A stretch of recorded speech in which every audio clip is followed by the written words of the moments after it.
Good afternoon, everyone. I, Dr. Meghna Agarwal, on behalf of Nagpur Obstetrics Gynecology Society, welcome you all for the first web series on colposcopy updates.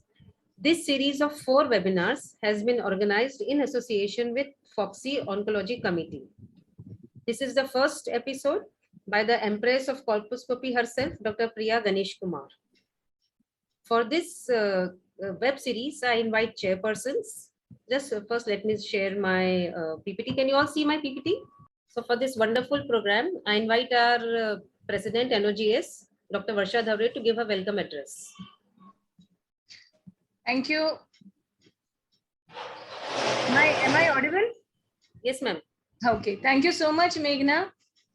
On behalf of NOGS, myself, Dr. Varsha Dhavre, President of NOGS, welcome you all to this first webinar of my tenure, that is 2020-22. Like Meghna said, now we are not used to webinars. Now it is more for physical function. So this is the first webinar, and we started with a bang with the first web series by none other than the Empress of Colposcopy. That's the true name which suits you, Priya ma'am. So we have with us Dr. Priya Ganeshkumar today. She is the chairperson of the Gynae Onco Committee, a person who really has very deep interest in not only performing colposcopy, but also passing it on to the others. You know, she's always been like, I want this colposcopy to be done by each and every gynecologist, and she has pan-India centers in which she's really doing a very, very good job. And in this web series, I'm sure Priya madam will pass on immense knowledge and guidance of colposcopy to all of us. So I welcome you all for this first episode of the webinar series, which will be on basics of CIN and understanding the science of colposcopy. I wish you all the best, and hopefully it will be an enjoyable learning experience for all of us. Thank you so much. Thank you, ma'am. Thank you for the wonderful welcome address. I now invite chairpersons for this webinar. Our first chairperson is Dr. Suvarna Joshi. She is a consultant obstetrician and gynecologist, ex-assistant professor GMCH Nagpur. Her areas of interest are obstetric USG and preventive oncology, along with high-risk pregnancy. I welcome you, ma'am. Thank you. Slide change. Our esteemed chairperson, Dr. Mridula Chand. Yes, yes. So I was about to introduce Dr. Mridul. She is a very senior gynecologist. She's still practicing gynecologist and a colposcopist. She's running cervical cancer screening program at Nagpur Colposcopy Center. She's president of the Association of Medical Women in Nagpur 2018. She's also a faculty at various state, national, international conferences. And again, a long list of CV. I'll welcome you, ma'am, Dr. Mridul. Thank you. Thank you. I welcome both the chairpersons, Dr. Suvarna and Dr. Mridul, and handing over the further proceedings to them. Thank you. Thank you, Dr. Meghna. So it's a proud privilege to introduce, the Wikipedia of colposcopy, Dr. Priya Ganeshkumar. Yes, she's like a ready reckoner for any difficulties in colposcopy. A certified trainer from India for the prestigious IFCPC, she has trained more than 1,000 gynecologists all over India. She has many books and publications to her credit. Colposcopy, Practical Gynecology, and Atlas of Colposcopy need special mention. She has many awards to her credit. The Wonder Foxian Award and the National Zee Hindustan Award for her work in preventive oncology are really creditable. She has held many positions of importance in Foxy, IMA, RCOG, and many such associations. And presently, she is the chairperson, Foxy Gynecologic Oncology Committee 21-24. We welcome you, ma'am. You can please go ahead with your presentation. Thanks a lot. Indeed, a pleasure to come back to Nagpur.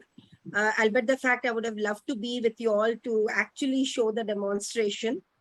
But nevertheless, even that day will come. And today we, with this webinar series, what happens is not only looking at the demonstration, your theory has to be really good, and your terminologies has to be understood in a better way, better fashion, so that you can then imply that into your current, practice and your scenario. So with your permission, I'm just sharing my screen. So the thought itself of webinar series is a very good thought process, because once we go with this webinar series, we have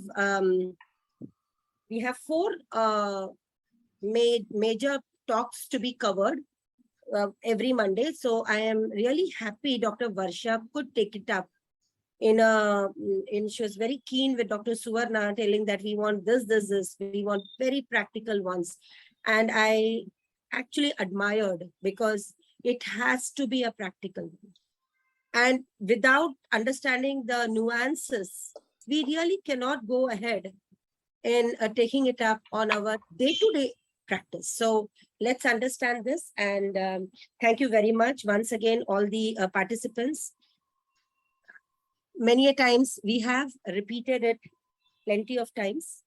And with this SSNPP webinar series, you might find certain slides which are common, which would have been shared in those series as well. But this also pertains to colposcopy. It's not pertaining only to VIA. So we have to now take it up in a fresh way. And we would be having screening guidelines. We would be having HPV science also dwelt in a very particular manner, right from understanding the HPV to vaccination. So I think it's going to be a great event for all of us, and also for me, as what just the doctor had told, that whenever you sit to start teaching, I go into the cloud 9. So you will have to pull me back from cloud 9 if I'm exceeding the time. So thank you very much. And I bring greetings from Thane, from my place. So what are the scope of this lecture? We are going to take it in parts. So this classification and suite system and case managements will be taken up in the later phase. So whenever you talk about a vision is the art of seeing, which is invisible to others. Why are we saying this as said by Jonathan Swift? Colposcopy also is the art of seeing of whatever it is invisible. See, you might say an unhealthy cervix, but an unhealthy cervix has its own history. And we as a clinician should be able to decipher it. So how do you decipher it? There are plenty of ways. Suppose if a patient is coming to you with a unhealthy cervix, so what are the ways actually you go with? You will be first putting a speculum examination. The art of speculum examination is really becoming obsolete. Dr. Mrudal will be agreeing with me, isn't it, madam, that not many people nowadays are with the art of speculum. Yes, absolutely. We normally take it up on a history, and history is also so quick and swift. It's like those actual ways of methodologies of dealing with the patient is gone on. So we have to go back to the regular standardized methodologies. So when a patient comes to you, she talks to you about, a white discharge. Kindly take the history of white discharge in a more specific manner. Since how many days are you having a white discharge? What is the color of a white discharge? What is is it having a smell, or is it having an itching? Is your partner also getting affected? So many things. I tell you, with a white discharge itself, we can talk for 2 hours. So normally when a patient comes to us, either she comes with a complaint or she comes with us, she just with some other lady, she's just accompanying. So that's like a screening. So we normally deal with 2 cohorts. One is a screening cohort. In our country, screening is again a very big question mark. If you try to ask about screening, it's like, again, oh, why should I come? I'm not having any complaints. But we have to have an emphasis on understanding the fact that no, we do not want cervical cancers to pop out, because cervical cancer is one cancer which is, I won't say every cervical cancer is symptomless. They do have symptoms, but that symptoms comes a little late. Why should we wait for the symptoms to arise? Why can't we really practice a wonderful, because we are the first point of contact, and we see the patient. Either might be she's just accompanying lady. She would have come for a girl's vaccination. She would have come with a certain complaints. So many ways of, looking at a lady. So every now and then, don't shy away from telling the, the awareness talk. I hope you all have downloaded the videos which we have exclusively brought through Foxy committee for the counseling part. It is there on the website. We have it in 8 different languages. Even if we are busy with our own practice, we do not have time for counseling, Many a times it's very difficult. What you can do is just keep on passing this on a WhatsApp. Every person sitting on your clinical lobby is just with her mobile trying to see something or the other. Why can't we pass this out? This actually I had done a decade back. In my, it was developed at that time. But then afterwards, when I became a committee chair, I took it up and, added some few more things and made it more refurbished and made it in different languages. This is how in my clinic and in all my 30 clinics pan India, we have a practice. What is the practice? Because we are all busy, our staff is all busy, we do not have a regular counselor at our place. We have but one principle. What is that principle?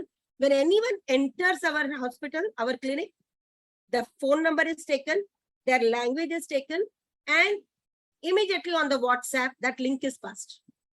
They are sitting, and also it's running onto your onto the that TV screen which is there onto the lobby, in the lobby. So this becomes a practice, and we have actually been able to become very comfortable when they enter into our clinic. They would have already seen the video. Then again, I'm explaining to them, and that's how any cohort, whoever comes to our place, is made aware about HPV, about the precancerous condition, about what role that's a lady also plays for that matter, to accept it, to get a screening done. So where does she sits? And then believe me, dear friends, I'm not exaggerating. We have been able to do HPV for each and every lady who walks into our center. Might be an accomplished person, accompanying person, or a person with a for coming for a treatment. So this is the methodology which it's a type-tested methodology, which then further when I became a committee chair, I gave it to our Foxy friends to use it. And this can be downloaded. As of Globacon 2020, we all have seen the rates of cancers are increasing. Okay. And cervical cancer per se is contributing to 18.3% of all the cases of cancer for women. Now, it has been two understanding. If you compare two sets is okay, but somewhere I was reading an article today because I'm sitting with my 3rd edition of CBS. So I was writing a chapter today just prior to joining this. They have written in one of the articles that cancer cases have reduced. Cervical cancer cases have reduced from what we had seen past 1 decade back. Now, is it true? Is it that truly it is reduced, or is it that we are highly populous, so might be we are seeing more cases? One of the this thing had written, article had written, it is because of cleanliness. But all this set together, knowing the fact that we are not having a standardized screening program or a screening protocol, it's very difficult to say that we have reduced. The rates have reduced. It can be because it's not been reported. It can be because we haven't done any screening, as the way we have to do it. And even vaccination is only, vaccination is again an opportunistic vaccination, not a systematic or a methodological way of approach. So if you see the statistics, that's speaking something different. The statistics of Globacon 2020 has proven beyond doubt that the rates have increased. Cervical cancer is now ranking, the deaths is ranking 2nd to breast cancer. If you compare the rates of 2018 Globacon, it was 60,000. And now around, I'll show you that also, it is now 77,000 in 2020 Globacon. So it is increased. We are amounting to 1/5 of the global incidences of cervical cancer. Incidences also have increased from 96,000 to 1,23,000. So if you see this, it is definitely increased. And every 8 minutes, a lady is losing her life due to cervical cancer. So much so that we know the fact that cervical cancer is caused by HPV. Now, this fact was known to us since past a decade and a half. Even though that was known to us, we were still stuck, we are still stuck by not doing an HPV, but doing a PAP test still, isn't it? Let us be very honest with ourselves. In our clinical practice, we are very comfortable doing a PAP test rather than taking an HPV on our pen. Now, what is the reason behind that? It's not that we do not know that cervical cancer is caused because of human papilloma virus, which is about 150 strains, and 16 and 18 is the most common 70% causative factor for cervical cancer in the country, more so for squamous and adeno factor. And also we know the fact that 4 out of 5 women in the country might be affected with HPV sometimes or in their lifetime. Around 50% of the sexually active people can have genital HPV at some time in their lives. Knowing all these facts, are we still sensitive towards taking up HPV as the screening modality? No. Yet there is a long gap for all of us to, take a leap into. The moment we all become comfortable in understanding that HPV can be taken up on the pen, can be done very comfortably. Now, the fact is, whenever we make a guidelines, we say good resource setting, low resource setting, poor resource setting. I am a little antagonist to this fact. I might sound very critical about this fact, but let me be honest.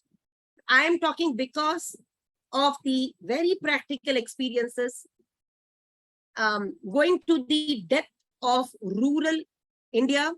My centers are especially there in the rural areas where you might feel that, a hysterectomy is done for 10,000, but yet the centers out there are standing right in front of the people and they are doing HPV screening left, right, and center.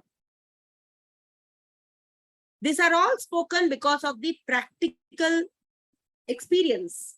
So the moment people join our preventive oncology centers, they are given the training of counseling. We are talking to them straight, saying that who are you to decide the resource setting? Just because a person doesn't wear any ornaments onto their this thing and you cannot decide, you have to talk about HPV to them. They might take it in installments. They might arrange it. They might arrange that much of a cost factor, whatever money. But you will have to talk to them, because the only savior today, if we want to achieve the global target of 2030, is only if you take HPV onto your pen, doing a screening at least once in a lifetime for the HPV, we will be able to understand the actual culprit. Once the culprit is identified, that means risk stratification. You know that this lady has to be kept under your surveillance. In the subsequent lectures, I will be taking you through actually how to deal with these cases. When a patient comes to you, and I'll be showing you cases, and those will be your eye-opening cases.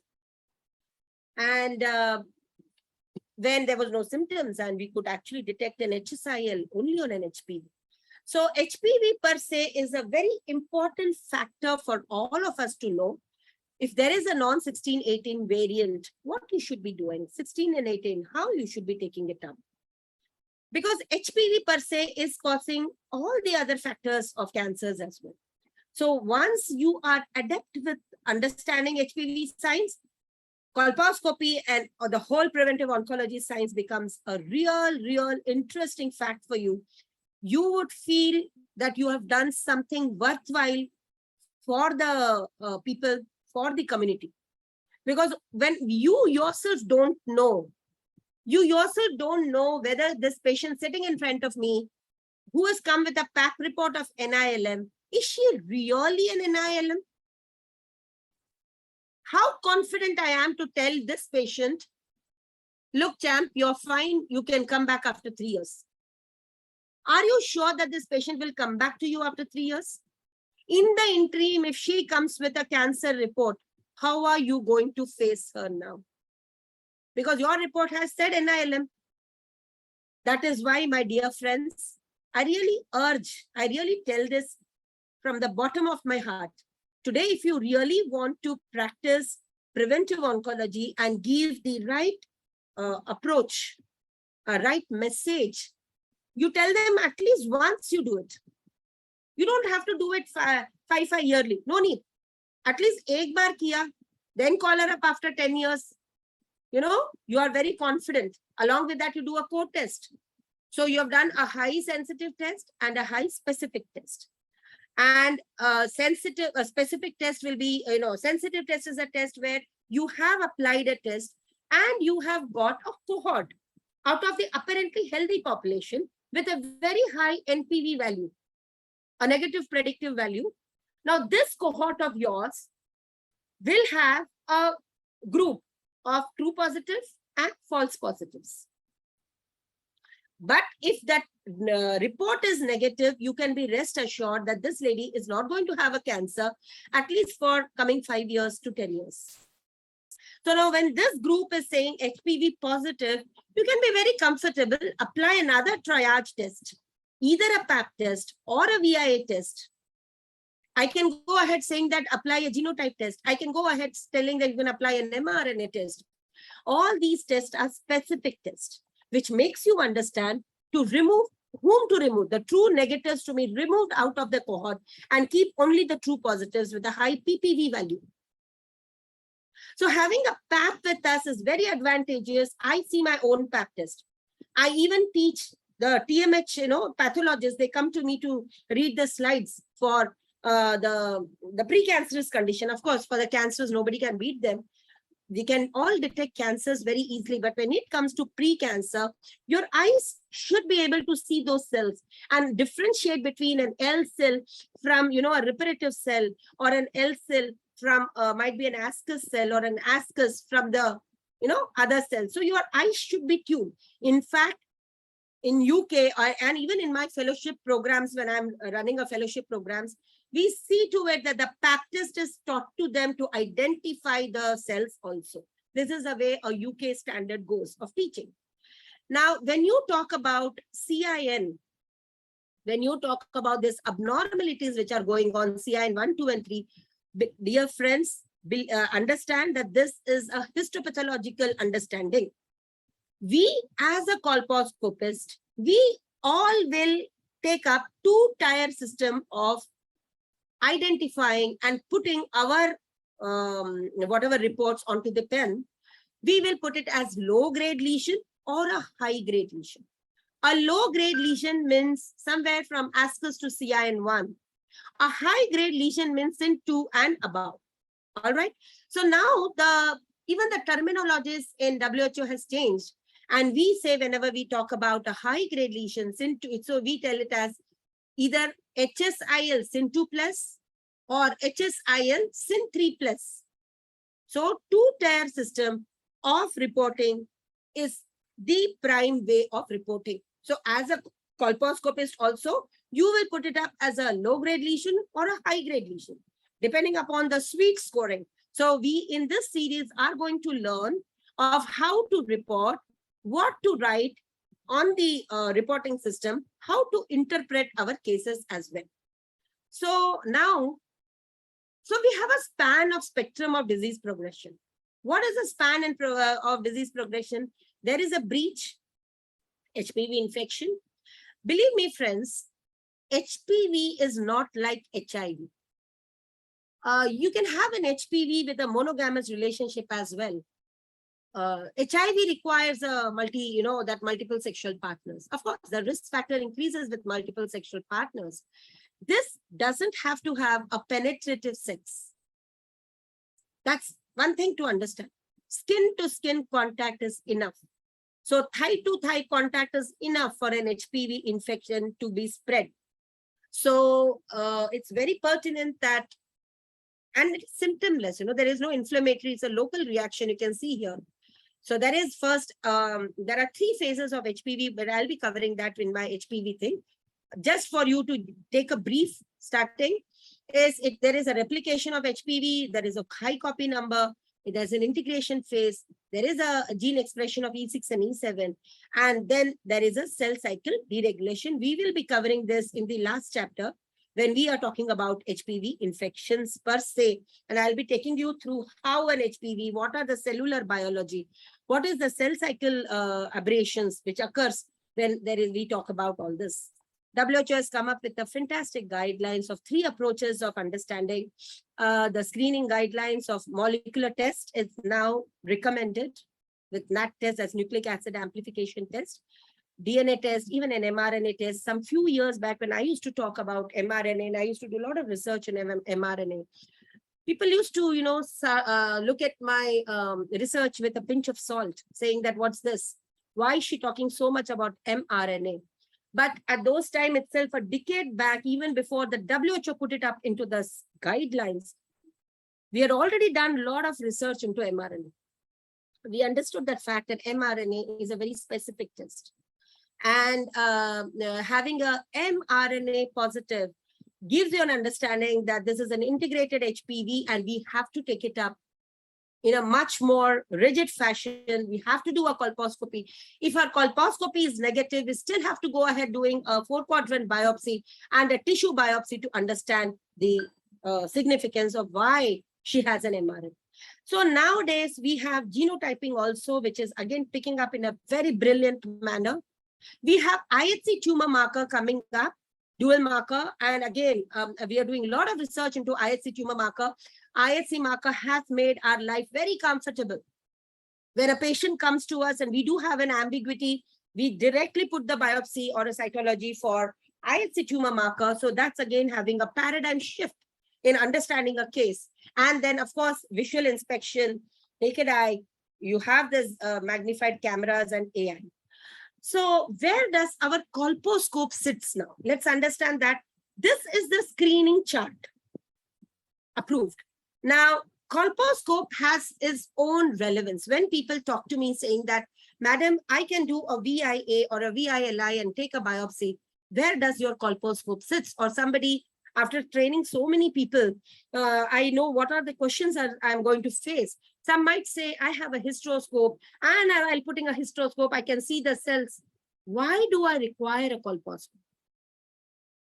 So my answer to them is, have specific instruments for specific things. Ye jugadi business band karo. We Indians are too much of jugadis, We try to do so many things shortcut.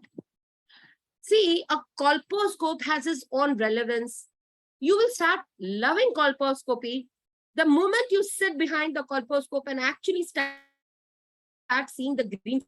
You actually start understanding the blood vessels, and you see the whole plethora of understanding has changed. You have started doing a colposcopy, you've started seeing it, visualizing it with all the steps which I'm going to cover it right now. And you would have understood things beyond even the history given by the patient. For me, colposcopy is a meditation.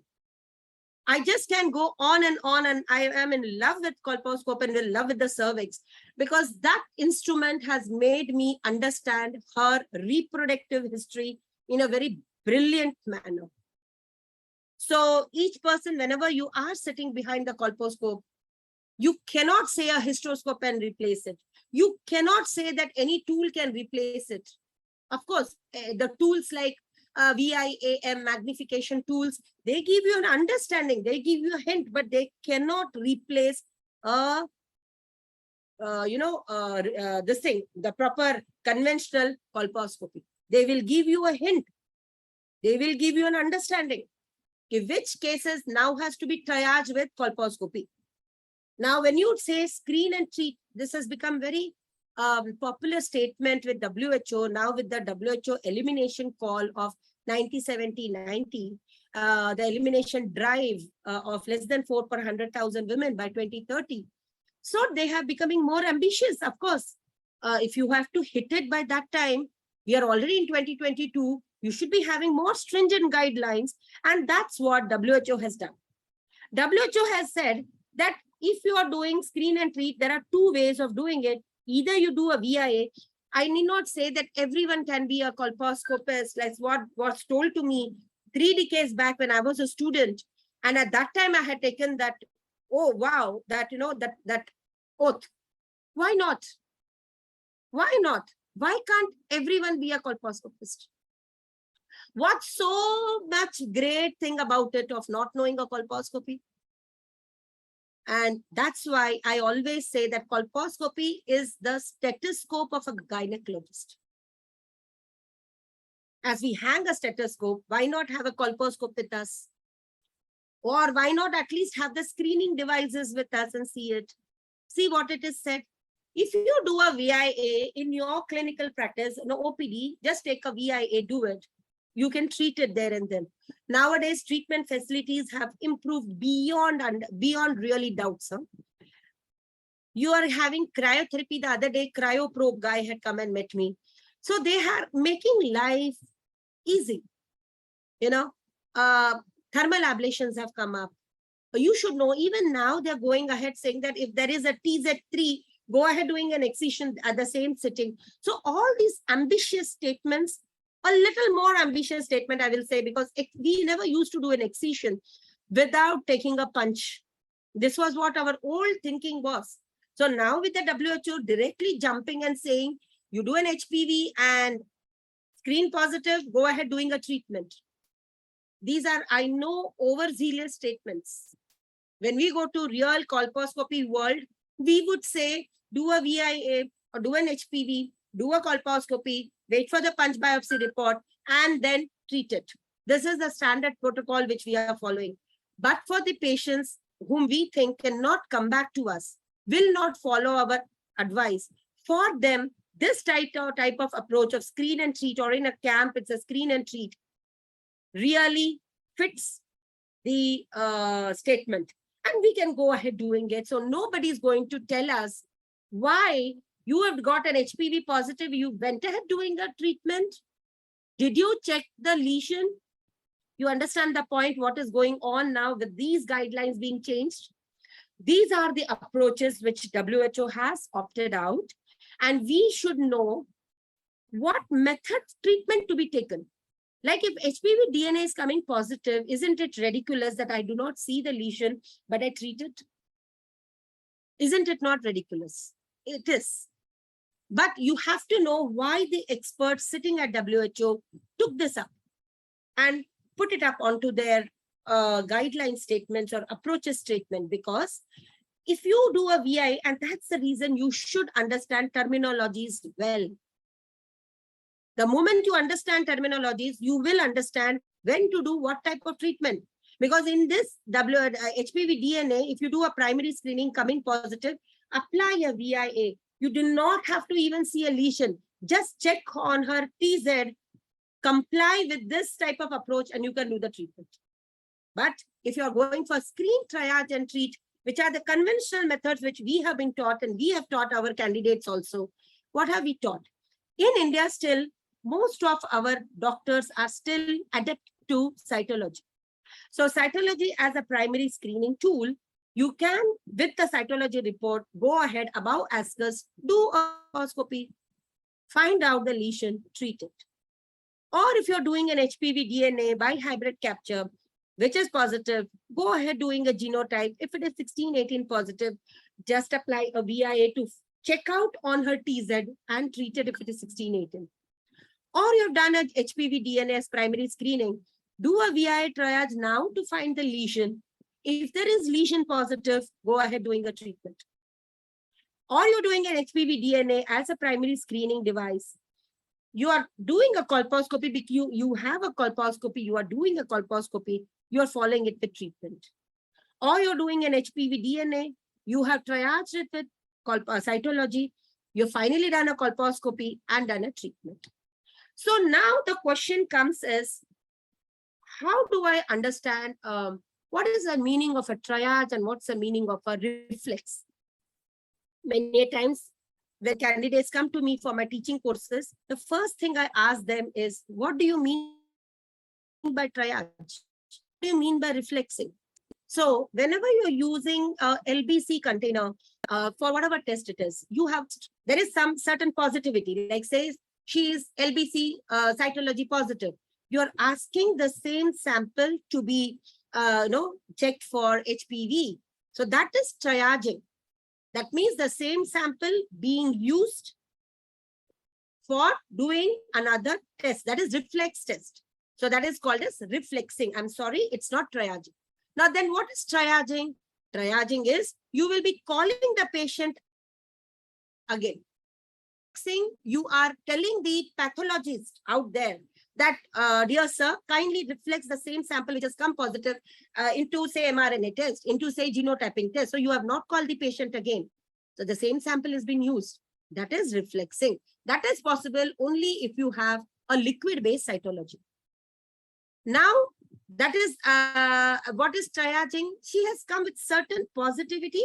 You are doing a next stage, next step to understand the actual thing. So she has come, say, with your pap test. You have now taken other sample for an HPV, or you're triaged it with VIA, or you're triaged it with colposcopy, and so. So where does our colposcopy sits? Is colposcopy a screening device? What is a colposcopy? It's a diagnostic tool. Colposcopy is not a screening tool. Whenever we talk about the cervix, this portion has to come up even in your references when you're doing awareness. I tell this to my patient, look dear, why am I doing a colposcopy? This portion is normal. This portion is cancer. I do not have to have even a colposcopy to understand the cancer. Biopsy is enough. But look at the half portion, half of the cervix, which is looking apparently normal to my naked eyes. But if I apply certain things, these things which are hidden is getting relevant, or it is now coming up. It is coming up on the cervix, and I am able to see certain things which are hidden. So that's the beauty of doing the test called colposcopy, or doing a VIA for that matter. So going about with all these understanding that why are we doing a colposcopy, the indications for colposcopy are, whenever there is a screen positives, whenever you are feeling that your papinol is showing negative, but all the reports are negative, but still her cervix is unhealthy. Still, on the basis of unhealthiness and on your clinical acumen, ASCP 2019 is allowing you to do colposcopy directly. So that's one thing you have to understand, that gone are those times when you used to say that only screen positives goes for colposcopy. No, unhealthy looking cervix, go ahead doing a colposcopy, find out the suspicious lesion. On the report, just put whether you think it's a low grade or high grade, or wait for the biopsy report and then give a final reporting system. So you have over here a low grade squamous epithelial, intraepithelial neoplasia. You can put it as low grade, and you can put it as high grade, which is SYN 2+ and SYN 3+. What is SYN? Cervical intraepithelial neoplasia. That is a dysplastic cells which is occurred within the cervical cells, which is yet not cancerous. Depends upon the histopathological understanding, tissue understanding. So 1/3 getting affected is SYN 1. 2/3 of the tissues getting affected is SYN 2. The whole structure being affected is SYN 3. Nowadays, CIS is no more used. And only when it actually infiltrates inside, it goes into the stroma, that's where you call it as microinvasive CO. So these are the neoplasias within the cells of the cervix, cervical cells. So cervical intraepithelial neoplasia. So development is, so how do you understand a CA cervix? Whenever there is an HPV infection, certain changes are occurring, which can be picked up on cytology or VIA. And further, you do a colposcopy to understand actual lesion sites. And then that's how you identify a precancerous condition, you treat it, and you don't have a CA coming up. So we do have this better green zone to actually play on. So our field of working or our field of sport should be here, this green zone. We do not want any of our patient to go into invasive CA. It is the worst part that the patient has come to you time and again, but we haven't been in a position to detect her CA. And then finally we declare that you are having a cancer. So who has been the culprit? We are our own fraternity. So let's, dear friends, understand the science well and do the best thing which we can do to our patients. Before even I go into a colposcopy, I want you all to understand certain terminologies, the implications of these terminologies onto your clinical practice. Talking about a squamous epithelium, whenever we look at the cervix, it's looking either red color or pink color. A pink color looking thing, the epithelium is squamous epithelium. I might talk very, very primitive, very basics. I want you all to really understand the basics to go into the higher rocket science of, all that thing.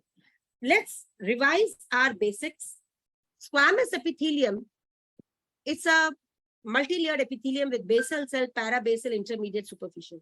If you have the habit of looking into your own pap test, the slides of the pap test, you will be in a position to actually tell her reproductive age by looking onto the cells. In fact, it is the most, it's a sport for me because I love to see that and try to correlate with age. So somewhat I enjoy this type of sport. You're double blinded, you're just putting it and you're trying to see the cells, whether it is basal, parabasal. So it tells you a whole of history. If this patient is a menopausal age group, her cells will be somewhere basal, parabasal, and intermediate only. So it will be, so in that H&E slides, you will always see, the pink color looking thing, if it's a healthy, it's a complete whole thing, till the superficial cells, if it is there. What is the implication of that? The implication of that is, as you are aging, there is an atrophic epithelium, atrophy with basal, parabasal, and whatever it is, with a high NC ratio. Whenever you're putting an acetic acid in an atrophic age group, you would see everything looking white. So very important for us, whenever you're doing a VIA, you should know, that age group, pertinent age group. Again, there was a patient who was referred to me from Varanasi, and she had a lot of white thing, she's a reproductive age group, but she had undergone her colposcopy 1 week back and just few days back, and there was a denudation. So all these things are important, and hence it was looking white. Before coming to a conclusion, understand her physiology, her age group, for how she presented to you. So a normal looking squamous epithelium will have all the four. What do you call as stratification? A stratification means having a glycogenation onto the superficial cells. That has an implication when you put a Lugol's. And again, that has an implication when your Lugol's is a positive in a atrophic age group, it will look yellow in color. So having the fact, known the fact now, the basement membrane is thrown into folds called stromal papillae. A stromal papillae is the basis of punctation because the stroma with the blood vessels are invaginated onto the stromal papillae, which on head-on view looks as a cut section, looks as dots. So when the candidates ask me, Madam, we aren't able to understand punctation from crypt opening. So what is a crypt? Let's understand that, and I will tell you how do you differentiate between a crypt and a punctation. So this is a single layered epithelium, columnar epithelium. Hence, since it is single layered, the stromal blood vessels are very evidently seen. That's why it looks red in color. So when a patient comes to you with a red looking epithelium, Do not be in a haste to tell that's an erosion. It is granular. It's like, buckled up. Hence, it is appearing granular and rough. So a columnar epithelium appears red in color, appears granular, grape-like. This columnar epithelium, the main this thing is whenever there is a crypt opening, we all know the sealing of the crypt opening gives rise to Nabothian follicle. What is the significance of the crypt opening? Many a times you would have heard this. We are able to see crypt opening. What is the significance? The most distal crypt openings you are able to identify. This gives you an understanding about the original SCJ. Now let's go to that terminology. What is SCJ? It's a squamo-columnar junction. Look at the height difference. This is your squamous epithelium and this is a columnar epithelium.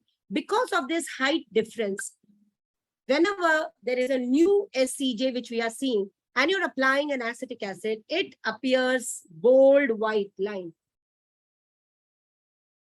Now we understand transformation zone. What is a transformation zone? This is as a colposcopist, or even you don't have to be a colposcopist, but this phenomenon has to be very clear. That's how you will understand the treatment. That's how you'll imply it for your clinical practice as well. So suppose like in a pre-pubertal age group, SCJ is within. With the advent of puberty, now the columnar epithelium is now, it's like thrown out. It's flowing out because of the least resistance pathway, because it is growing. It has to have a least resistant pathway. It cannot go onto your endometrium. And here you would see that the SCJ is actually understood. The most distal crypt opening is understood by this fact that the SCJ, squamo-columnar junction original, had flown till there, till here. What is the implication? Sometimes you get a congenital TZ, where you will not be able to identify the most distal crypt opening because there was never, I will come to the congenital teaser because it's a very tricky thing, but you understand knowing the most distal crypt opening is very, very important factor, which makes us understand the original SCJ. Now, all the columnar epithelium is drained in acidic pH. It has to get converted into a robust epithelium by of metaplasia. Metaplasia is a physiological phenomenon. Having a metaplasia on your pap smear doesn't warrant for hysterectomy. I keep on getting these phone calls. Madam, pap metaplasia, what to do next? Understand the fact that metaplasia is just a methodology which your cervix is using for conversion, because now it is a weak epithelium, single layered epithelium, cannot take the brunt. It is getting transformed into a multiple layer. This thing for it behind it is you have a reserve cell, totipotent cells, that's taking up the acidic pH as the trigger factor, and it's a stem cells, subcolumnar totipotent cells, and getting converted into multiple layers. So now we have two SCJs. One is an original SCJ and one is a new SCJ. The new SCJ is understood by bold line once you put the acetic acid. So never be in a big haste or during normal saline itself to say, oh, I have found the new SCJ. Never do that. A new SCJ would be understood only when you put an acetic acid and you will nicely delineate the white line. So now you have the TZ1. This is the transformation zone 1, where you can see the whole of columnar epithelium. You can see the bold line. You can see all that thing. And this is transformation zone 1. On the ectocervix, very clearly seen. You don't have to require any instrument to see it. What is TZ2? A TZ2 is when the SCJ now has gone near the os. That means now you're seeing a thin columnar epithelium. Okay? But you're still seeing it. It might be on the os, but you're still seeing it. It's not gone inside. That means the whole thing is vividly seen, but near the os. So that's TZ2. What is TZ3? It's gone inside. You're not seeing it. You are having an endocervical speculum, you are opening it up, trying to look inside and seeing the cell. So this is very important. Why is it important to know the transformation zone? The other day during my fellowship class, one of the doctors from Delhi is asking me this question. Madam, so many transformation zone. ये तो दिमाग का बिना हमारा घूम ही रहा है. I said, dear friends, I'm telling her, Arey dear me, it's the transformation zone which makes you understand that how to take up the cases. Suppose आपने PAP किया, she's a menopausal age group and she lies with ascus. अब क्या करोगे? You will try to find out the lesion. आपको दिख ही नहीं रहा है because it's a TZ3.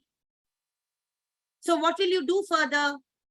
So then she's understanding, oh. So I said, see, do not go into a big haste to say, itna sara transformation zone, kaise samajhna hai? Because the dividing cells are the cells which will attract HPV. HPV infection is the epitheliotropic infection. It requires dividing cells. So which is the most dividing cells? The newer SCJ is the place which is dividing. You will see the lesions arising from the newer SCJ within the transformation zone. If it is a metaplasia, the acetowhiteness can come anywhere, you know. It will be cloudy, it will be thin, it will be just merging with the rest of the tissue. It need not arise from SCJ. That's the difference of understanding TZ. So now let us see the picture. Now here I have got certain other things. What is this? These are islands of columnar epithelium. All these things we will find in my Atlas book also. Whatever I'm teaching you now is written dot to dot in the Atlas. And now my third edition will come up again. That will all contain this. So now when you have this as a cervix, what are you to first understand? You will first understand the distal crypt opening. See, I am trying to delineate. My point is going towards understanding the most distal crypt opening. Okay, which makes me understand that this columnar epithelium had flown till here. And beyond this is my original squamous. Now look at the original squamous color. This is more pinkish than this. Because all these columnar epithelium had turned metaplasia. So a metaplastic tissue will look more pinkish white. It will look more whitish. It will be thin. It will be translucent. And then here I have little islands of, these are those molds of, you know, metaplasia. What do you mean by molds of metaplasia? Is the metaplasia has come, it is yet to seep into the crypt. So you will see this sort of things. You know, you should not get confused with lesion. So these are all just happening. These are all native, it's happening. So there is molds of metaplasia which will then seep down further. And you would see plenty of things. And this is a newer SCJ. You are also seeing the columnar epithelium turning white. This whiteness is because of metaplasia. This is cloudy. This is just a metaplasia ka chadar. It's one curtain above your columnar epithelium. So they are just coming and disappearing fast. They are not having any set margins, set borders. So you should know this very well before you go for an interpretation. Now you have this also. You will see different types of blood vessels even before, you know, putting a green filter. If you understand blood vessel pattern and green filter is then to highlight them, you will have a better understanding. So reticular blood vessel patterns are very nicely seen in the metaplasia, in the original and the newer one also. So you can see these are all the regular blood vessel patterns. But here I'm now teaching you TZ. So I'm just as an incidental finding, I showed this. Pay attention to the original SCJ. These are the distal crypt openings, which I'm finding. I'm just going very slow for you all to understand. So these are the distal crypt opening. And this is the new SCJ. And this is your transformation zone. So this is TZ1. This is TZ2. That is, I am seeing an SCJ. I am seeing a columnar epithelium, a strip of it near the os. This is a menopausal age group. So you will find plenty of punctation marks also. Atrophic epithelium. This is transformation zone 2. Till here, your original SCJ is here with the distal crypt opening. Go beyond it, you can see the original squamous epithelium. Look at the color difference between this and this. TZ3, this is what? A menopausal age group. What is this? You are not seeing any bold line. You are seeing multiple finger-like, fawn-like metaplastic tissues, which are thin, translucent, cloudy. This is how you describe a metaplasia. And this is an atrophic epithelium, hence you see a lot of petechial hemorrhages. You see plenty of them, fine punctations. So having a fine punctation is not pathognomic. You will, in your sweet scoring, put this as 0 for punctation mark. When we talk about stromal papillae and punctation, another very important terminology for a colposcopist is mosaic. Correct? So what is punctation? What is a mosaic? What is the basis behind this? Whenever you have the stromal papillae, in between the stromal papillae are the wedge called as retipeg. All your cells, maybe a normal cell, maybe a dividing cell, a lesion cell, everything will get accommodated within the retipegs. So a normal dividing cells, you will have, normal looking retipegs, all are dividing. So if I always teach my candidates like this. See this, you are seeing from a head-on view the cervix. And these are the webs. This is the stromal papillae with blood vessels into it. And it's a normal dividing cell, a normal retipeg. But when it's a highly dividing cell, if there is a CIN lesion, what's happening? The highly dividing cells are getting accommodated and this wedge is now getting widened. How do I see it on a head-on view? If I have to combine this as a 3D picture, it will look like a huge mosaic, big mosaic, coarse mosaic. So that's the basis of understanding fine mosaic and a coarse mosaic. All the cells which are dividing are within the web. So that's called as retipeg. This is the way I teach my candidates to make them give the clarity behind what's a mosaic. So now you see over here, the dysplastic cells are within this 2/3. Correct? You can see this, all dysplastic cells. And what is this? This is the stromal papillae with the blood vessels gone completely till 2/3. They are now feeding this highly dividing cells. So once I see as a cut section, what will you see from a head-on view? You will see coarse punctation. This blood vessels will look like big bindi. And this is where you will see them as a coarse mosaic. So that is the basics of mosaics and punctation. A punctation is not having depth perception. The first question which candidates ask me is, Madam, what is punctation and what is mosaic? We are still not clear about it. So you understand, dear friends, that punctation might be a little raised. You can see over here. Raised. Or it can be flat, but not having a depth. There is no khadda. If there is a khadda or a depth, that's script. So now, what is the relevance for this? Only when you see a coarse mosaic or a coarse punctation on the acetovite area, it will have a relevance. So having a colposcope makes you understand further much better. Singer Monahan told us that colposcopy with guided biopsy is the gold standard, which even till date says correct. It has its own position, it has its own understanding. When you're doing a colposcopy, please take the consent. The consent form is there on the IR test book. It is a very easy consent. Explain to the patient, and that's how you will. So before taking up for a colposcopy, even before you tell colposcopy, these days are Google era. They will try to Google and immediately colposcopy means cancer. Even before they do this, they have come to you with all tension, on their head. There is something going wrong. That is why I've come for a colposcopy. So you have to ease them up. Why ease them up? Because the moment they are tensed, it's very difficult to put a cuscus. The people who have been doing colposcopy will actually, affirm what I'm saying, will concur what I'm saying, that when you're putting a cuscos, you're rotating and you're fixing the cervix in between the cuscos. What happens? If she's tensed, she squeezes her pelvis, her muscles, and pop karun, that cuscos is out. Or the cervix is drooping somewhere here, drooping somewhere here, looking up.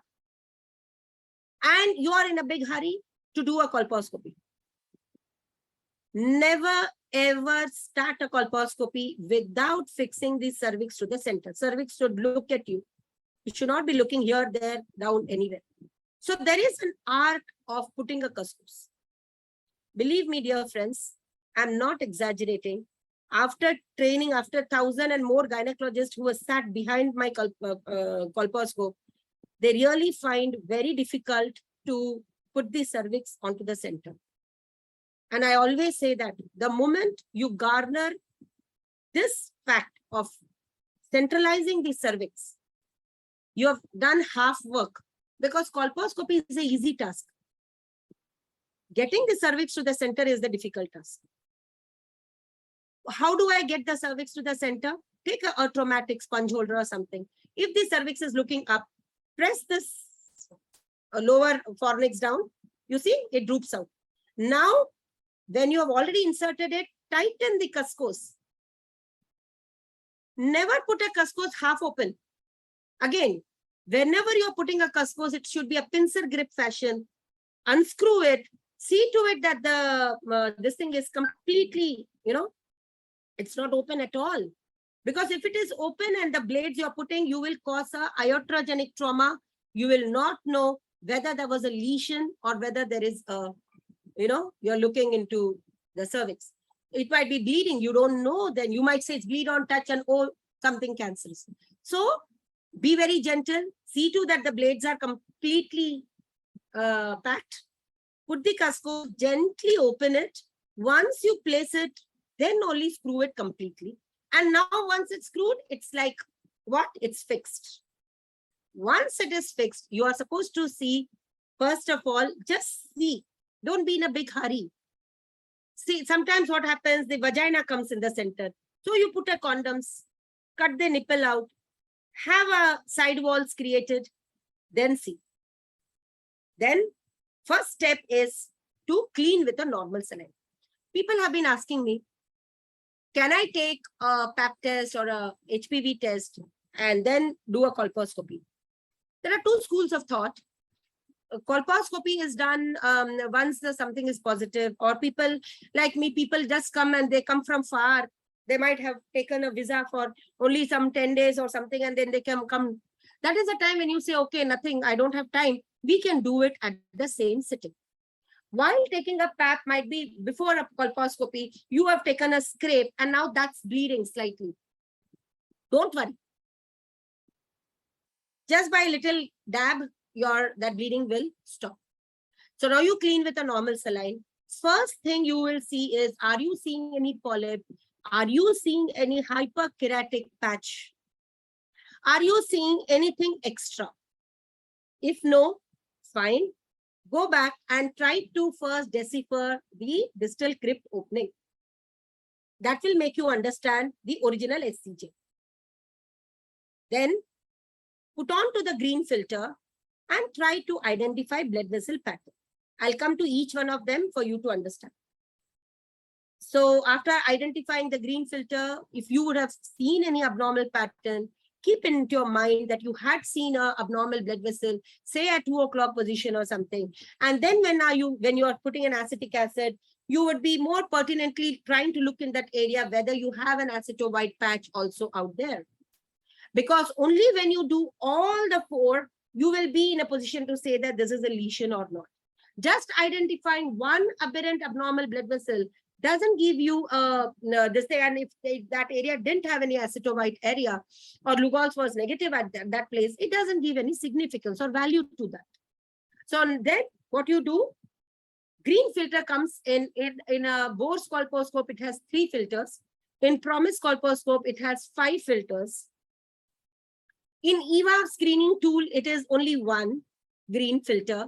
So whatever it is, you should have the eyes and the neck to identify the abnormal blood vessels. Then switch back to the normal base. Like most of my the people who have started colposcopy in their big they don't know they're very enthusiastic. They will just press the same button, come back to G1, GF1, that is green filter 1. They would think that I have come back to white base and start putting the acetic acid.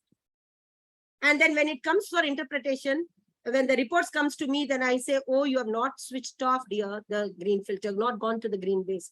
So I have made it a dictum to all my 30 centers to say, tell to yourself, switch back. It becomes a very easy thing that your mind will say, have I switched back? Yes, I've come to the white base. Then put a timer on and start applying. Now, acetic acid application, before applying, have the habit of telling to the patient that you might have a slight burning sensation. This is to identify any acetovite area. So 1 minute of gentle application and 1 minute of observation. Finally, and while doing this, remove the extra acetic acid. Because the moment you put a Lugol's, because there was an acetic acid onto your fornix, the Lugol's will get diluted. So these are all practical tips, only out with experiences, that if you want to have a proper understanding and a proper pictures, see to it that, extra things are removed out. Now, when you're applying Lugol's, what will you do? You will straight away take it from the bottle and apply. You don't have to dilute it. Now we go to individual. Normal saline application. First go to understanding the distal crypt openings. This has given me understanding that this is distal SCJ. This thing beyond it is original, squamous, and out over here is metaplastic. I'm not seeing any polyp. I'm not seeing any hyperkinetic patch, nothing. Then comes your blood vessel. Blood vessel, as I told you, has a lot of relevance in a women's reproductive age group. You will see a plenty of network pattern, plenty of them. You will see this type, and this you will be mostly seeing it on your original squamous. Try to see, whoever has got colposcope, henceforth from the next patient on, try to play with this. You will enjoy it. You will see that, many reticular pattern is seen on the original squamous. Then regular vascular pattern, you will see in a metaplastic epithelium. Tree branching, long tree branching pattern, you will see it on a Nabothian. I had a patient who was asked, 2-3 patients for that matter, were asked for, they were reported as tumors seen on sonography. I don't know how sonography reports all this, but it was from a reputed sonographist and who had written multiple tumors seen on the cervix. And when gynecologist also, of course, gynecologist had referred, she also got scared. She said, oh, so many tumors are looking as seen. And 2 gynecologists had advised her hysterectomy. And finally, she lands up to me to take the last final opinion. And when I am seeing the blood vessel on that yellow looking tumors, and I see this regular branching pattern, I understand this is nothing but infected Nabothian cyst. I take a needle cautery, I marsupiate it there and then, even without a biopsy. I remove the muck out, the sebaceous things out. She comes after 3 months and the cervix is completely normal. It is only on the blood vessel pattern which made me confident, so confident that I'm not dealing with a cancer. Then you have this type of, hairpin bend pattern. You would see this more in a menopausal age group. Then look at this long parallel blood vessel pattern. These patterns you will see in a healing tissue. So healing tissue, suppose if a patient comes to me as a follow-up, say 5 years back or 4 years back, I would have done, or she would have undergone some treatment somewhere.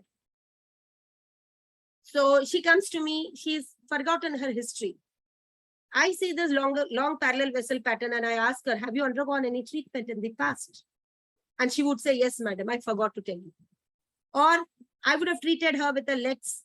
She comes back to me. Even before I put an acetic acid, I know that portion where she had her tissues, say 7 o'clock, she had a high-grade lesion, SYN3, or whatever, for what I have done a LETS or a ablative therapy. And even before I put an acetic acid, she's come for a follow-up. At that area, I will try to find out this long parallel blood vessel pattern. And if I'm seeing that, I would know that the tissue has already gone into a healing mode. And so I know that I'm not going to get any acetobite areas now when I put an acetic acid. So these are the ways how you understand blood vessels.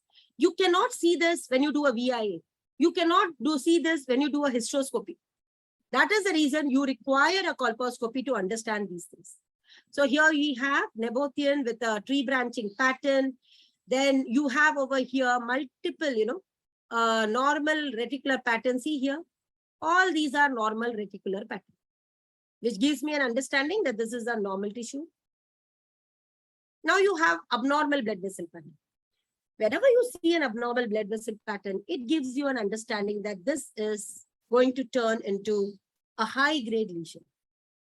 So this is not Greek or Latin. You actually see it. So when you actually see it, you will be in a much better position to understand the gravity of the situation. So here you will have a wide and hairpin pattern, corkscrew type of pattern, tendril type of pattern, root pattern, bizarre thread-like pattern, comma type of patterns. Let's see on the slide. So here we have. So here I have shown you a sort of widened hairpin bend pattern, or even somewhere in this area, we have mosaics also. Then here you can see plenty of abnormal blood vessel pattern, plenty of them. Like you can see this as coarse mosaics. Here somewhere it is a breaking mosaic pattern. A breaking mosaic pattern means somewhere we are heading towards microinvasive. Here in this, you can see corkscrew type of pattern, tendril type of pattern, so many patterns. If this pattern is seen, you can understand this is already an invasive. Then switching back to your normal base. What is the principle for an acetic acid application? The principle is intracellular proteins are getting coagulated because of acetic acid. We all know this. It is obscuring the light and thus turning acetone. How do you make it? So 0.5 ml of glacial acetic acid to 9.5 ml of distilled water, thus making 10 ml, or 1 to 19 or 5 to 95. It has to be freshly prepared, label it, and use it within 24 hours. I have now brought physiological, you will be terming this as VI negative, but this is a teaching video. I have put it up as physiologically where all you will get VIA positives.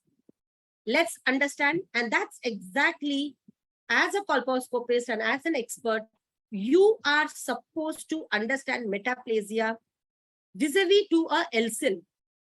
HCIL is very easy to understand. High-grade lesions, the moment you are putting, the lesions are coming out. You don't have to be a very great expert, or you don't have to pat yourself, oh, I found a lesion. Where your expertise should be. Your expertise should be in understanding a metaplasia so that you don't do an unnecessary punch biopsies. And understanding LCIL because you don't lose out on a lesion. That is also very important. Let us understand the characteristics of a metaplasia. So you're applied for 1 minute and you're watching for 1 minute. That golden 1 minute is a very important 1 minute. I always say, never ever turn your faces here, there, or try to do anything. That 1 minute, because you never know, you are timing it up. So your metaplasia, you've timed it, you know it has come and disappeared fast. Your low cell would have arisen at a little later stage, say 1 minute 30 seconds, 1 minute 40 seconds. You will never know, even if that 1 minute has gone out, you cannot then identify it. So it will be like a late pickup. What is the difference between that? So metaplasia will be thin, shiny, transparent, translucent.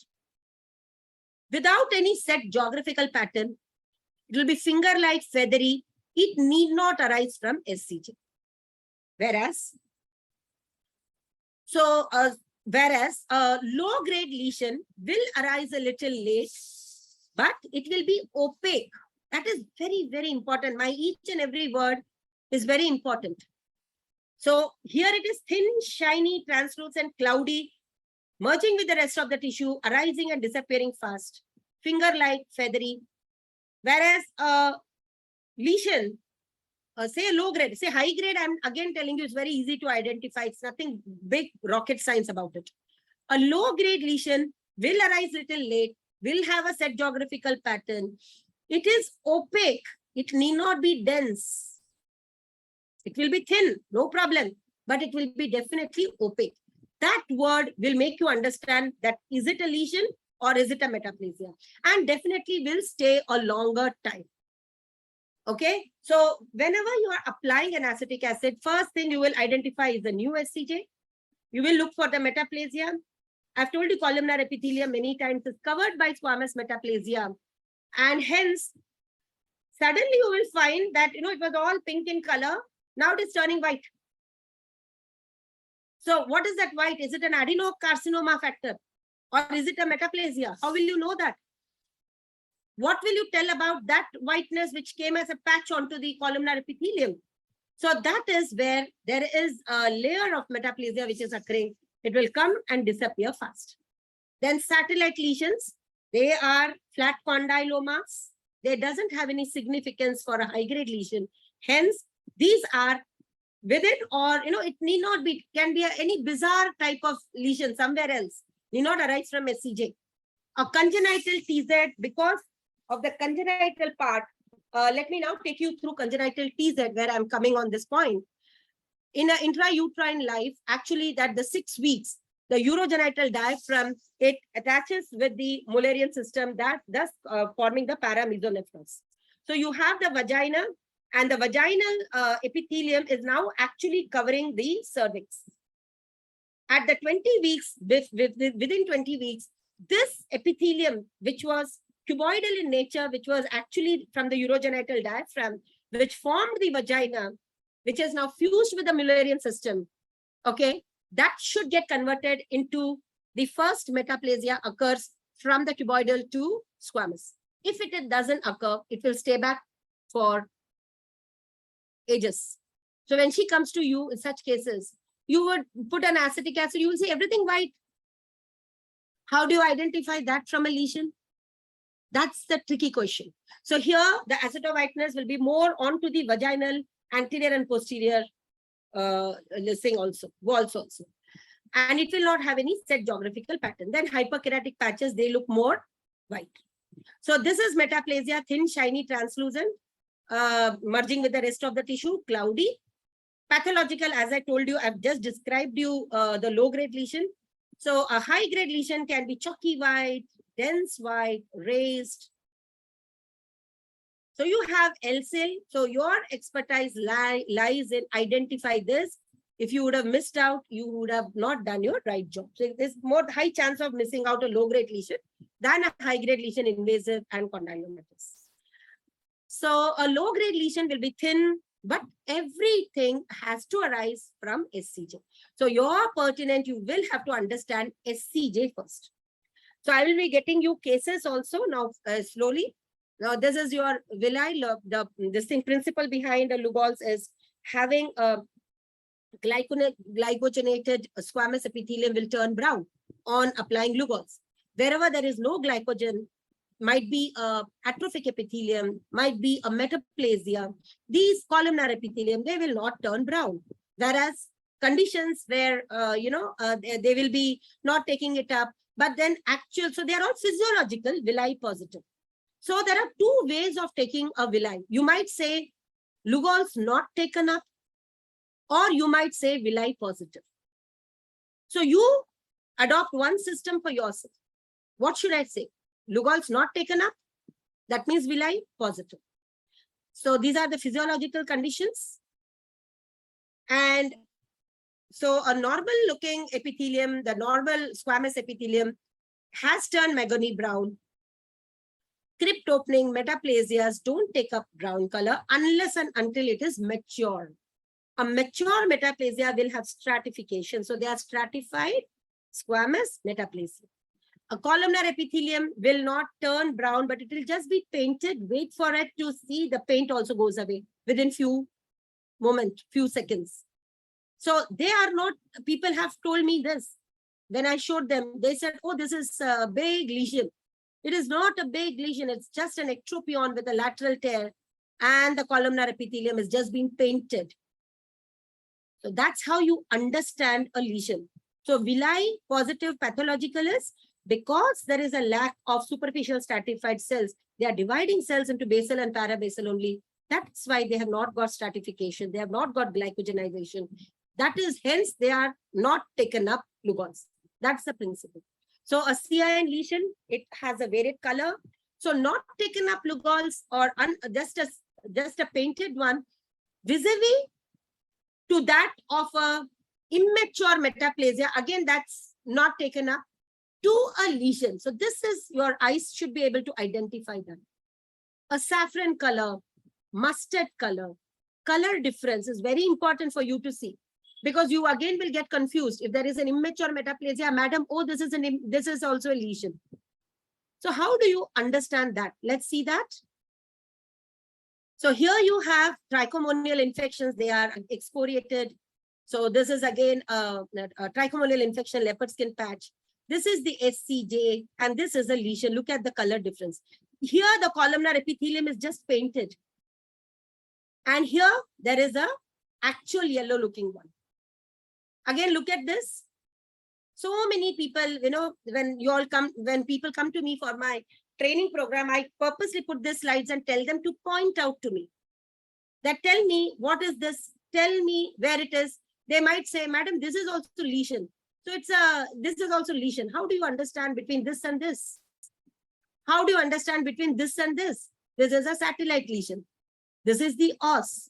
This is the actual white discharge which has turned, a little bit yellow. So be very careful. The lesion is where it starts from SCJ, and look at the color over here. It is saffron color. Look at this. Now this is the new SCJ. Again, this is not taken up. Some places it is lightly this. You wait. You will see that all these color will turn pink. And the lesions will remain as it is. You can see here, this picture has got multiple lesions. High grade lesion also, a low grade lesion also. Look at the color differences. This is mustard yellow. This is saffron yellow. This is a satellite lesion. Let's do one quick colposcopy. So now I am cleaning. First of all, you will remove all the extra white discharge. You will focus it more so that you have place. Now see, the cervix is right in your center. Only when cervix is in your center, you will start. Now I'm cleaning with the normal saline. I'm applying it. I can use, people who have come for my training program, they have seen I've never used this type. I always use sponge holder with a cotton, but this was a teaching video. So, and I did it in a camp setting. So I took this video on. Okay, so now here we have cleaned the extra. I will just squeeze there. I will just freeze here. I want you all to understand the normal saline. Here, you will first identify the distal crypt opening. See, I'm pointing it out to you all. Crypt, I understand by hole, by perception, depth perception. I'm also seeing a red color epithelium. I'm seeing a pink color epithelium. I'm seeing distal crypt opening. That's all I'm seeing. I'm not seeing anything else. I go ahead and I also see a right, reticular blood vessel pattern, which is now going to by my green filter. So now for green filter, let me freeze this green filter and run you through this green filter. So you will see there are a lot of blood vessel patterns. These blood vessel patterns are basically reticular, nothing abnormal at all. After this, I will put the timer on. I would have already prepared the acetic acid and we start applying. So while application, just be gentle. You can just go up. Don't have to dab it like that. You can just dab it, or you can just place it, or you can syringe it. But don't rub it. That's also very important. While applying, I have seen many of my candidates, what they do is they would have put the cuscos very much inside. The patient is shouting. Then you are applying also acetic acid very fast and you are putting a pressure. The lady is wincing more. Rather, all that thing, be very, very gentle, extremely gentle. If you want, slightly withdraw the cuscos. After application, this timer was put little late after 30 seconds. So we have already started interpreting and 1 minute is over. So when you are doing it, place the timer while applying and 1 minute and 1 minute of observation. What will you now observe? You will first try to see the SCJ. Do not jump into conclusion. First, go very gently look into the SCJ. So this is my SCJ.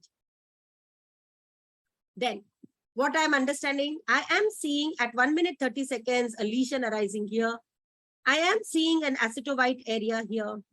I am seeing an acetovite area here also, but I am understanding that this and this color difference is there. And within few seconds, these are all going away. These are all just metaplasia. Whereas a lesion is staying back. Then I'm seeing crypt openings as well. Then further, I am seeing some acetovite areas here. Then I am seeing that even the columnar epithelium has turned starky white. See here. Rest all the cells have become this thing back to its normal color. Whereas the lesion, this is purposely put for 3 minutes for you all to understand that high-grade lesion stays for longer time. We will just do 1 minute and 1 minute. That's all we should do. No need to put till 3 and all that. After understanding this fact, we will do Lugol's. Now, Lugol's may, what is it? It is directly coming into the prepared bottle. You can just apply it. You don't have to time it again. I have timed it for teaching purpose.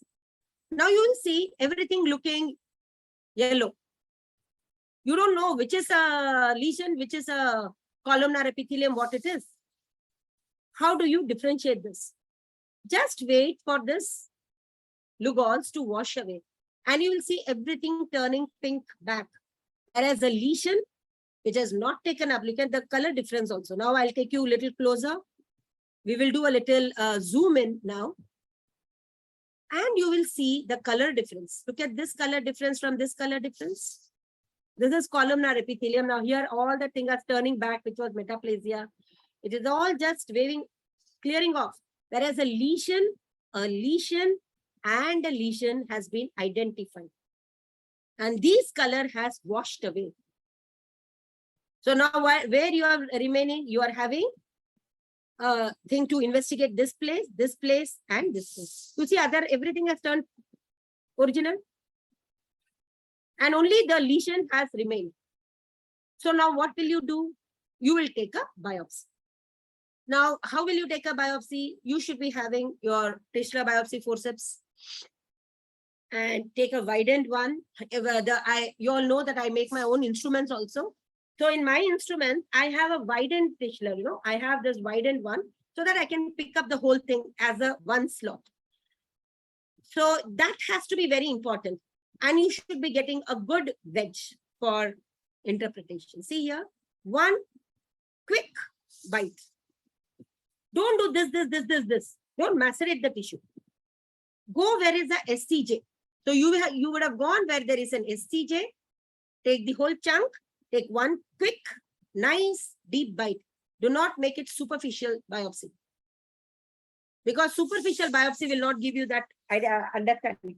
Then we also had seen on the upper lip, we had seen one lesion, if you remember. So there also you will go and take it. The best part is, do not go where it is looking more evidently thing. Sometimes what happens, people see wherever there was high mosaic pattern, they will go and take it there. No. See to it that your biopsy specimen should contain SCJ.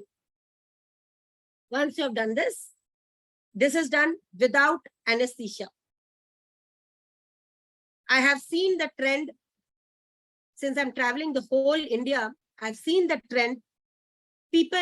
Doctors are more sensitive. They think, wo dukhega, so let me put an anesthesia under short GA. No need. This doesn't pain at all. Once you have done this, put a tampon with a long thread, keep it for some times. You can apply a Monsel paste. There's no need for a Monsel paste. Monsel pastes are very costly, you know. For 100 grams, it is 8,000. In my whole practice, I would have put once only when I think Nanded Society had invited me, they had kept Monsel paste. And that's the time when I put it. Otherwise, in my practice, wherever, in whichever center I am, just one small nice tampon is enough with this long thread. It is enough. It doesn't bleed. Only once in my life, I had to use a ball cautery because it was truly bleeding. Otherwise, it is a very simple procedure. So once we have done this, we will put an interpretation by the Cartier diagram. The Cartier diagram, very, very important whenever you're giving for your cytologist or histopathologist, even for cytology, I usually draw this and give it to them. Histopathology, sure shot, you have to draw. And also you should have it in your record book also, a Cartier diagram. So this is a bold line representing new SCJ, dotted line representing original SCJ. This is a transformation zone. This type of hazy things represents metaplasia. Then the crypt openings that you found, and whatever lesions you have found, you're drawing it, representing the same thing. Even the os when you're drawing, even the SCJ when you're drawing, you have to see that you have represented what you saw. Programs, you would, whoever have come to my training programs will appreciate. I ask them to draw and I draw, and then we check. Are we drawing the same pattern of what we have seen? Because this is very useful. Every time you will not be having a record, you know, that colored thing. But when this patient comes back to you after 5 years or after a long time, she has the diagram with her. This is more important for you than even your colored record. So see to it, you represent that as what it is. See here, the coarse mosaics is represented, fine punctations are represented, and your whole thing. So this speaks for itself. So I've done with my today's talk. Tomorrow we will be coming up with score, not tomorrow, the next week we'll be coming up with scoring system. And I think I have well in time. It's 6, I've just covered 8 minutes more. So next Monday, we will tune in for understanding lesions, understanding scoring systems, and we will do our own Sweden. So here, there, I will welcome all the delegates to score. All right. So thank you very much, Dr. Varsha and Dr. Rudul. Yeah, thank you so much, Dr. Priya. It was a mesmerizing presentation, I would say. And I'm 100% sure all the delegates have understood the basics of colposcopy, which is most important. Unless you know the colposcopy, why it is done and how it is done. And I would say it is to be done methodically. Yes. You do apply one reagent, then jump to another reagent. That is not going to work at all. It has got to be absolutely methodical. And as you said, history is most important. It is. And in the first place, you had mentioned we are forgetting the art of doing per speculum examination. It's absolutely correct.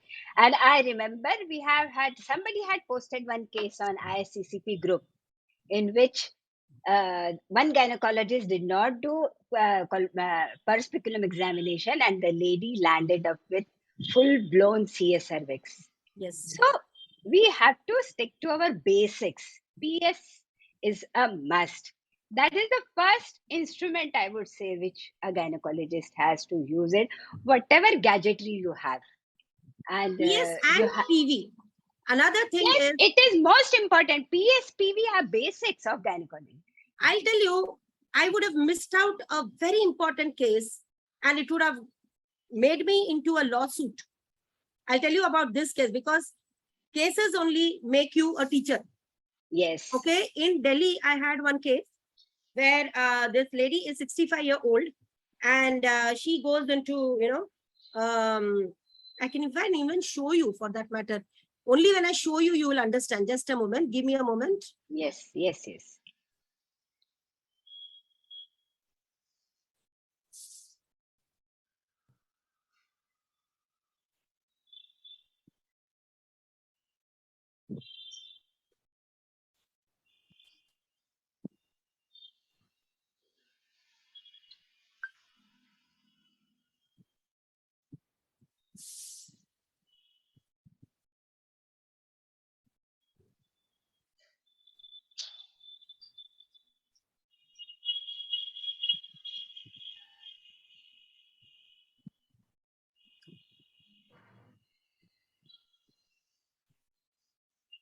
Mala salad karwa.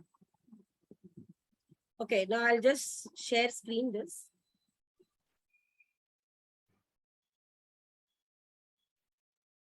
Can you see? Yeah. Yes.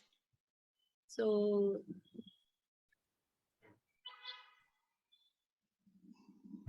these are all my teaching cases on that. So I have put this word only, misdiagnosed case. 65-year-old female with history of white discharge since a year. She is going to her local gynecologist who is treating with local pessary and antifungal. The discharge becomes foul smelling when she changed her doctor, who sensibly referred for colposcopic evaluation. Now, this is the per speculum examination. And I would like you all to appreciate that this was a very eye-opening case for me. Saved me from a lawsuit. When I put a speculum, I thought that this is lips. Okay. She's a 65-year-old female. And I've done a colposcopy, I'm doing it. And I was planning a punch biopsy because, she is old age and she's never gone a screening. And I took that Tischler in my hand. I'm trying to, take a punch. Something, sometimes those good karmas helps you. Something really wrung my eyes, and this thing I said, no. Wait. Don't take a punch.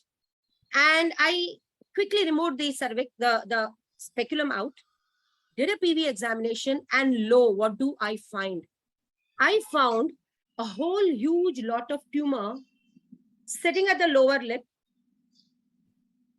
and plastered to the vagina. Oh my God. And only I could put my 2 fingers in the pillars, It was like a pillar. And had I taken a punch from here, which was very evidently looking, I would have gone into the bladder. Oh. This case made me understand that it's very important for us to have. And as I told you, most of you all who have joined this series, I know all of them who have joined. They're all my dear friends from across the country, and they have seen the instruments which I have developed. Most of them have joined my batches also. They have seen it. I have this, endocervical speculum, which are having long blades. You can actually open it very well and you can see inside. So these instruments are very, very important. I tell you, without it, I do not do a colposcopy. Okay. So here you can see I'm using this instrument. And now what I do, without having the cuscos, I use a SIMS speculum. So you can see I have put a SIMS. All right. So after putting SIMS, I'm using another SIMS to lift it up. Now what I do, I gently open the cervical lips. And now you can see the tumor here, very evident. Inside. Yes. Inside. Inside. Yes. So this all comes with practice. Only, and that's why I say that doing, and what was her report? And I told you, right? HPV for everyone. If you remember, Dr. Mrudal, there was a lot of argument. Yes. That why do an HPV if a tumor is seen? Yes. You remember? Yes. Way back, and I had that historic fight saying that why not do an HPV for everyone? Yes. These are evidences stating that having a HPV related tumor, and it has now come on WHO guidelines. Yes. 2020. HPV positive tumors have a better prognosis than a non-HPV related tumors. Yes. So HPV is a must, even as a test of cure. How will you do a test of cure otherwise? Tell me. Correct. Yes. You cannot do a test of cure. You can't just rely on a pathology to do a test of cure. Yes. So in this case, I got, you see this? Non-16, 18 positive. Her PAP was showing non-satisfactory due to loss of cellularity. Cellularity, yes. And what is her histopath showing? her histopath is showing poorly differentiated malignant tumor, which was absolutely lost. And we could understand, anyway, I'm stopping this. This is a case discussion. We will take it in the subsequently. I will take you through all the inputs. See, cases only teach you. Yes, So that's true. I'll get to you all type of cases which we have and how we do it. Every time I'll show you 2 or 3 important cases, you will understand it. Yes. So that's from my desk today. Yes, yes, I agree with you, and I would keep on emphasizing that PS and PV, unless and until you do it, you're not a gynecologist. Certainly, that is a must, right? And it should be done. That is the basis of gynecology.